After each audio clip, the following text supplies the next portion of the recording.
This lecture is part one of the Road to the Civil War, the major causes of the Civil War.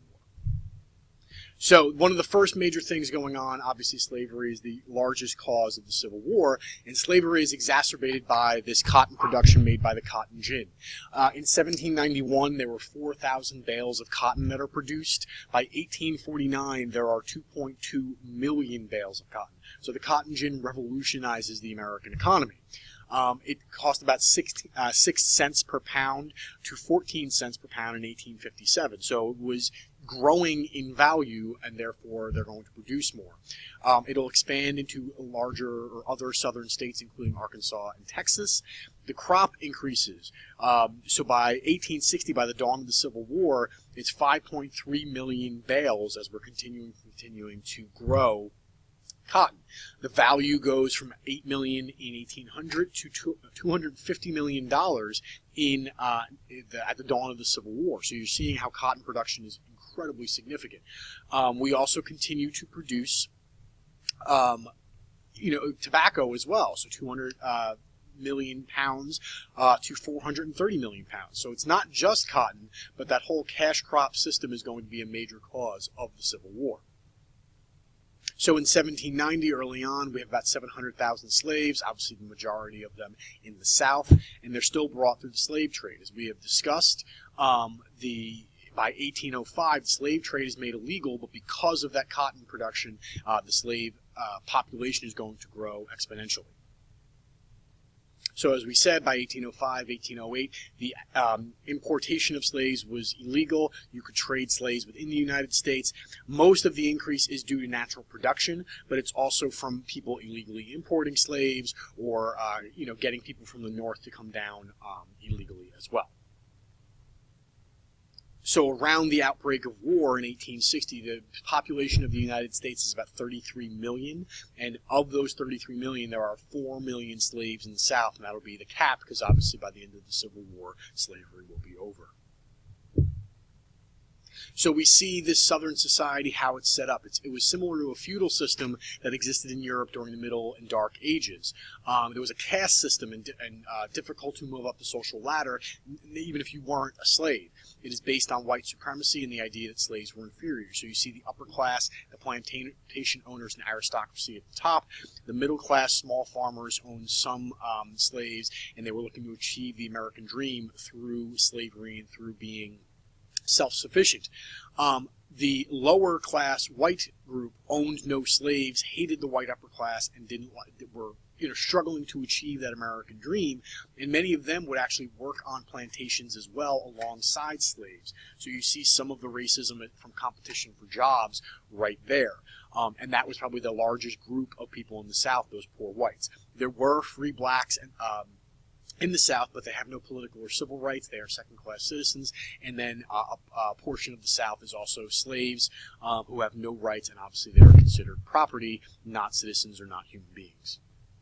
So just kind of to review some facts on slavery, they come over through the Middle Passage starting in about 1619 for the United States at least, or what becomes the United States.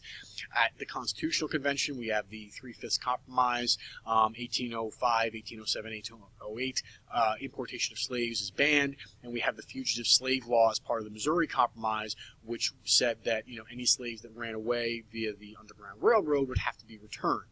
By 1860, 90% of Europe's cotton came from the South.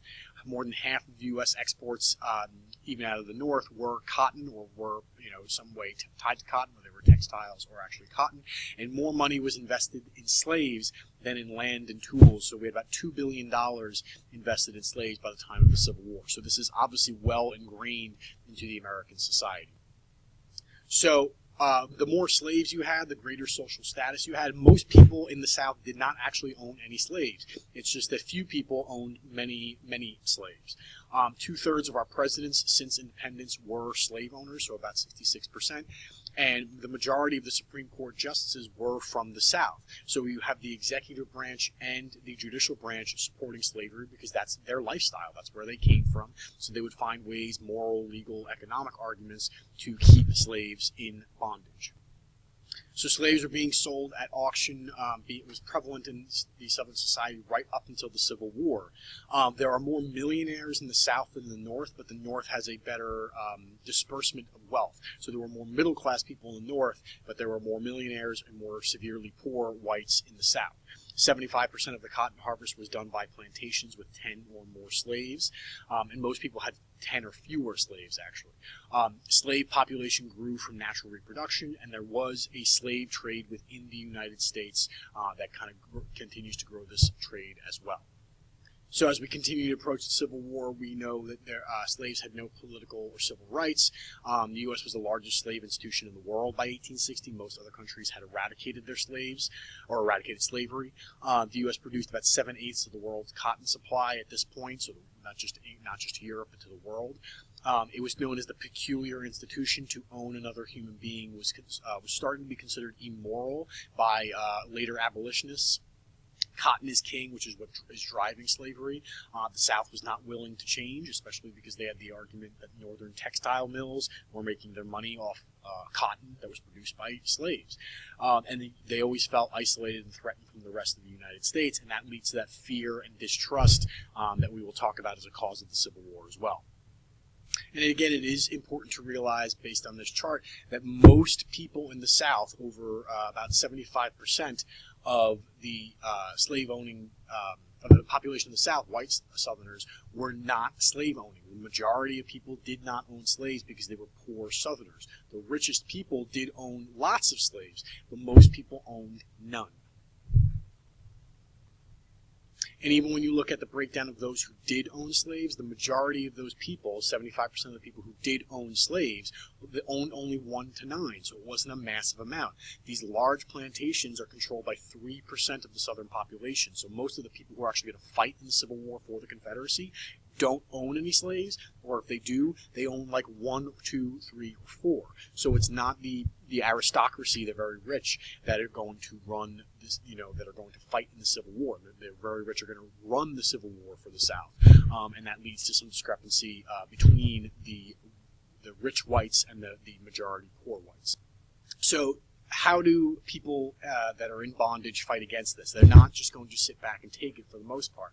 Slaves resorted to results in the 13 colonies and later in the United States. There are over 250 insurrections that have been documented between 1790 and 1864.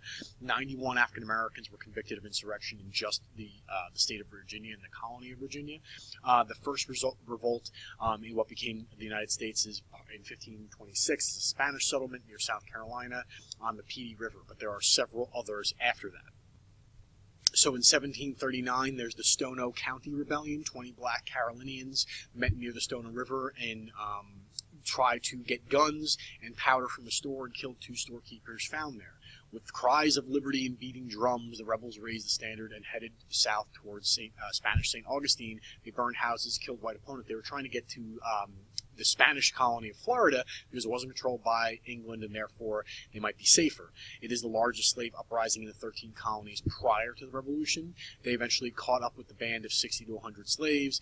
20 white Carolinians and 40 black Carolinians were killed before the rebellion is suppressed. So it's not massive numbers, but the fact that they're able to even get this far and do what they can do will start to lead to some fear of slaves rebelling in the South very early on. Later on, Gabriel Prosser leads his rebellion in 1800, and he's inspired by what's going on in Haiti, and he is eventually, he gets 1,000 armed slaves, and they gather outside of Richmond, Virginia, ready for action. They're not really able to do much because of a torrential downpour, and at that time, Governor James Monroe sends out the state militia against them, and Prosser and some 35 of his young comrades were captured and hanged because of their insurrection. So Denmark Vesey is a little bit of a different story. He actually wins a state lottery in 1800 and wins $600 to get out of slavery. And he worked as a carpenter and he eventually gets involved more with the abolition movement. And he devises a conspiracy to have an uprising in Charleston. He has informers among him and they divulge the plot. And 35 African Americans, including Vesey are executed before this actually happens, but it's the whole point of attempting to do something like this. And again, it's growing fear in the South. And again, this is 1820, so now it's become a national issue with the Missouri Compromise, etc. So probably the most successful slave rebellion in our history was Nat Turner on August 21st, 1831. He and 7 fellow slaves murdered his owner, and around the next 2 days and nights they killed around 60 white people in Virginia. He hoped his action would cause kind of a massive slave uprising as slaves would hear about this. Eventually only 75 joined his rebellion. Over 3,000 members of the state militia were sent to deal with his gang, and they were soon defeated. In retaliation, though, more than 100 innocent slaves are killed. Turner went into hiding, but eventually was captured, and he is executed. So again, it is getting worse and worse and worse, according to the South, that these slaves are getting more and more willing to uprise and violently try to win their freedom. And this is kind of a foreshadowing for what will eventually happen in the Civil War, that we will need a violent action like the Civil War to get slavery to end. So most slaves were unwilling to go and fight for their freedom, so they found other ways. They wouldn't work as hard. They'd do kind of a work slowdown. If they all did it, this is kind of the idea of a union, they would all do it and it would hurt the bottom line. They would sabotage equipment or break tools on purpose. They poisoned their master's food. They tried to escape. There were other ways, and these are far more common, especially they wouldn't work hard, than the slave rebellion. So the South is going to have to do something to try to combat these things.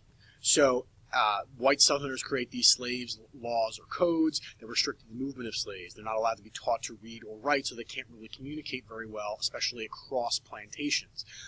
They were restricted to the plantation. They can't go communicate to other slaves. They could not congregate after dark to plan anything. They could not possess any type of firearm. And a larger slave plantation than whites in some states meant that they were afraid of these slaves kind of getting these ideas and possibly acting upon them. So they wanted to keep them ignorant of the outside world, because learning about life beyond the plantation they might want that life. So they had to kind of keep them subservient in this role.